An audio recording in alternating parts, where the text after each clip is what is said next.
Hello, welcome back to another video installment of the Math 8 curriculum. And what we're going to be doing today is we're going to be talking about Section 4, which is rewriting equations to use substitution, okay? So what we want to do for our objectives, we want to isolate one variable in a system of linear equations, use substitution to solve a system of linear equations, and then write and solve a system of linear equations from a real-world scenario. So, in this problem, these are a little bit different, okay? Notice how in this system, both equations are in standard form, meaning that x and y are on the same side of the equal sign, okay?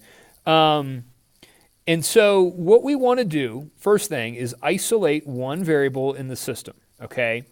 Use substitution to create a one-variable linear equation, solve for the variable, then substitute that value into the original equation and solve for the other variable, write the solution as an ordered pair, and then verify. Okay, so here's what we're going to do.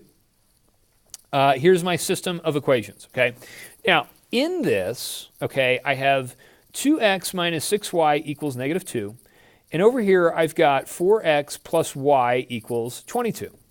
Now, what I want to do is isolate one of my variables, okay? Now, in this type of problem, I can isolate any variable in any equation, okay? I could isolate this x, I could isolate this y, I could isolate this x or this y. But one of them is easiest, okay?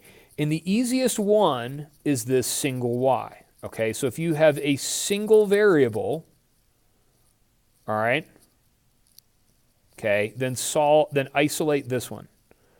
Isolate this variable.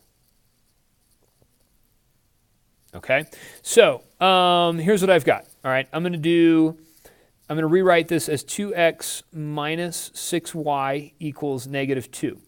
But what I'm going to do is I'm going to solve for y, okay?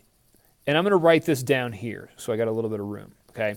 I'm going to rewrite 4x plus y equals 22. What I'm going to do is I'm going to solve this equation for y, meaning I'm going to move this 4x from the left side of my equation to the right side, okay? And I'm going to do that by subtracting it. So I'm going to subtract 4x from both sides, okay? And so that's going to cancel out to 0. And you're left with y equals negative 4x plus 22, okay? This is now my equation that I'm going to use up here. So I'm going to write this up here. Y equals negative 4x plus 22. Okay.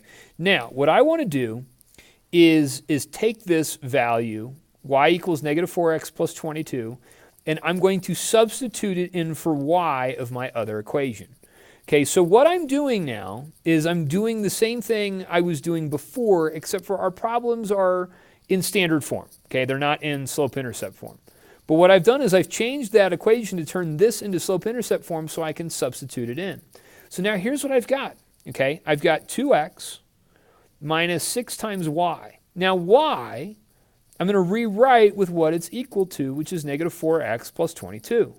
So I'm going to put that in here, all right? I'm going to put that in parentheses. So I'm going to put negative 4x plus 22.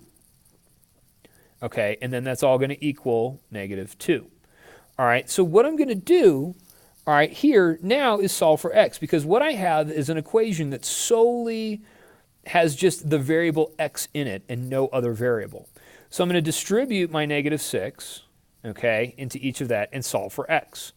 So here I've got 2x minus negative 6 times negative 4x is actually going to give me positive 24x.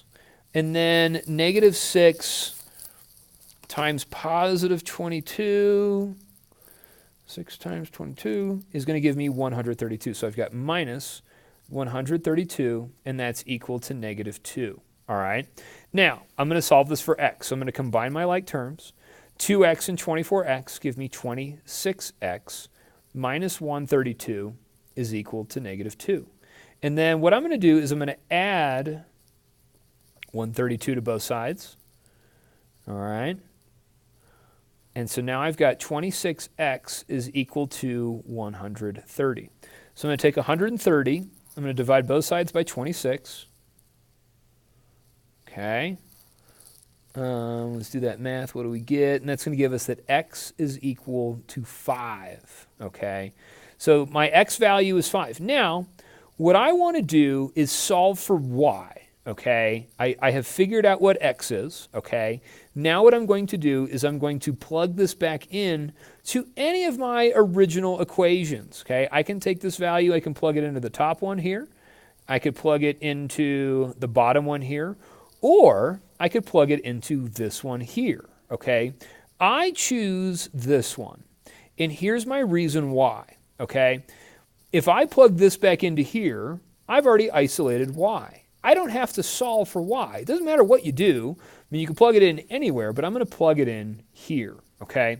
So if I do that, okay, I'm going to do y equals -4 times 5 and then plus 22. So now I've got y equals -4 times +5 gives me -20 plus 22, and I get that y is equal to +2. Okay, so my solution, okay, is going to be the ordered pair 5, 2. All right, and that's my solution. Okay, now let's check this graphically. Okay, so I'm going to verify the solution not algebraically but graphically. So let me plug this into Desmos real quick. Okay, so now what I've done is I've graphed both of these into Desmos, and I found my solution to be 5, 2. Okay, same thing that we got, so that's it. All right, let's go down here, and let's talk about a substitution with no solution. All right, so what I'm going to do, same thing, is I'm going to isolate one of my variables. I'm going to isolate this guy here. So let me rewrite this equation, 5x plus y is equal to 6. Now I'm going to subtract 5x from both sides, okay, to solve for y.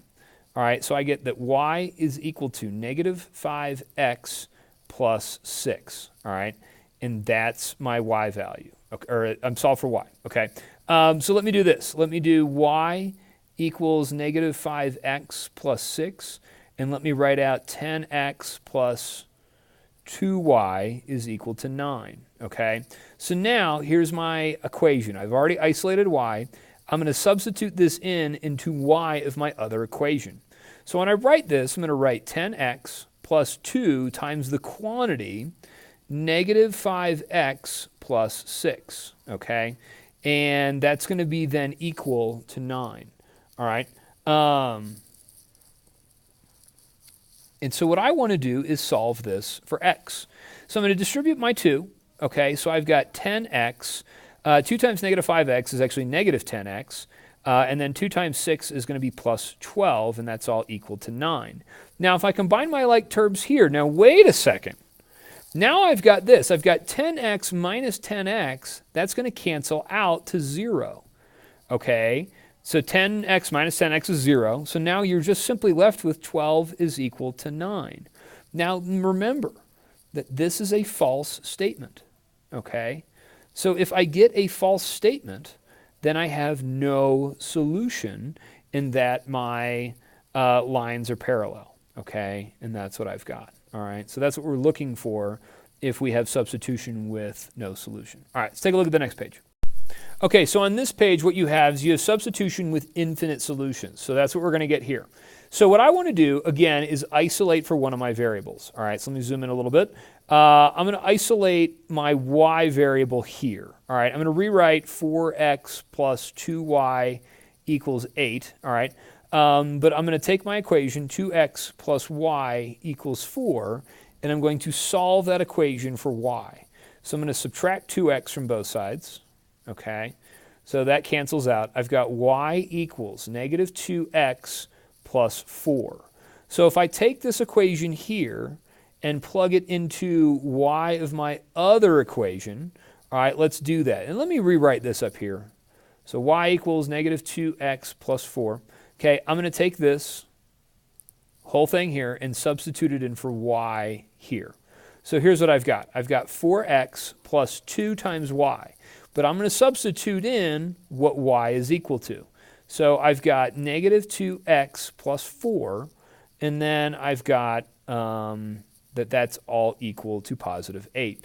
I'm going to distribute my 2, So I get 4x minus 4x, and then 2 times positive 4 is going to give me positive 8 is equal to 8. Now look what happens. 4x minus 4x is going to cancel out. Okay, that's going to add to 0. Then you're just left with 8 is equal to 8, and that's a true statement. Now remember, if we get a true statement, okay, true statements means that we're going to have infinite solutions. All right? And that's what we got.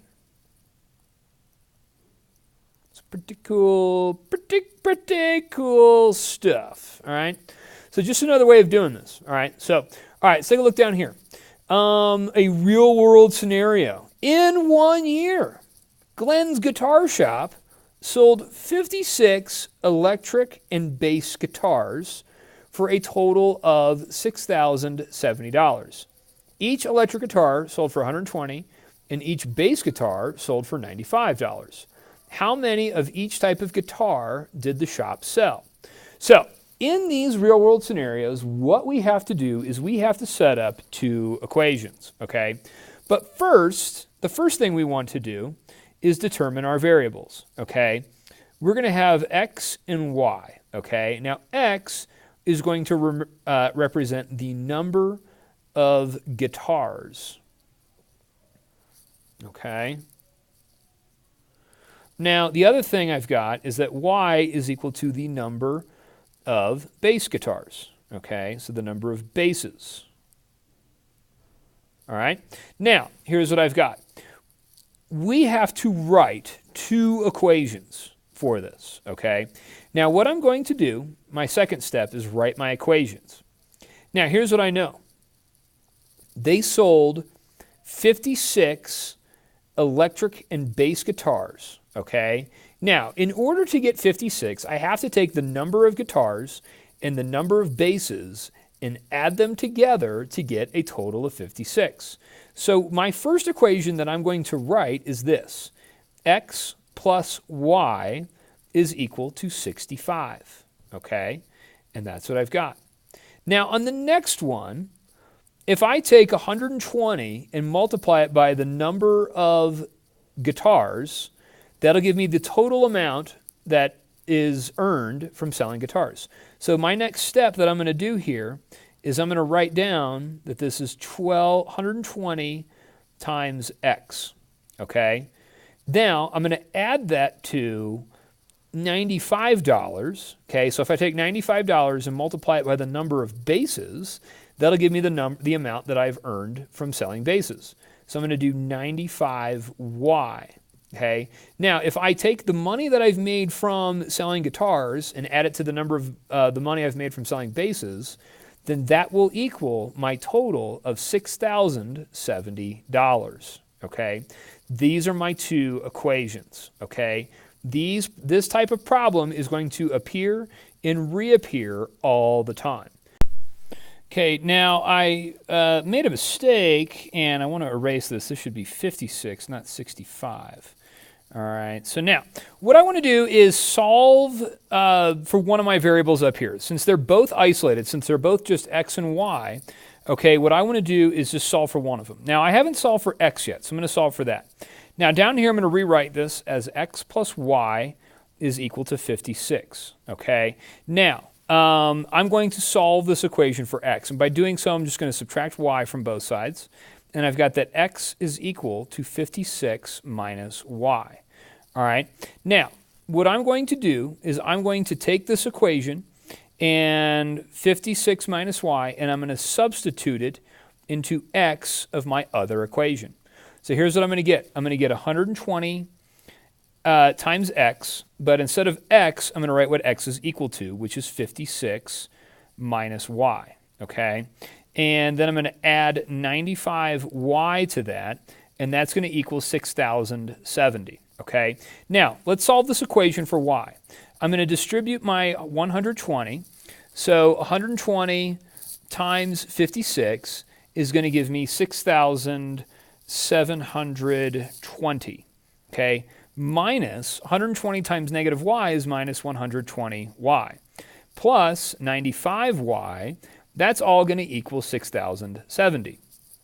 Now, if I combine like terms here, negative 120 plus 95 is going to give me negative 25y, and that's equal to 6,070. Okay, and I've got 6,720 over here. Solving for y, I'm going to subtract 6,720 minus 6,720. Okay, that's going to cancel out.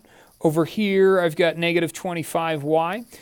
Now, 6,070 minus 6,720 is going to give me negative 650. Okay, now if I divide everything by negative 25, okay, then that's going to give me that y is equal to 26. Okay, so we have solved 26 bases.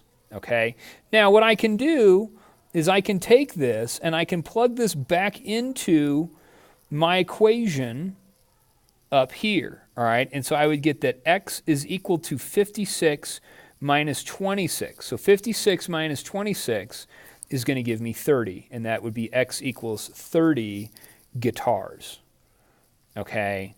And that's how we would solve that equation. So some pretty tricky stuff, you know, the ability to write your equations, you have to create this stuff, okay? And so that's what we've got. So that's all I've got for this video. Hopefully you enjoyed it, and we'll talk to you soon. Thanks a lot. Bye!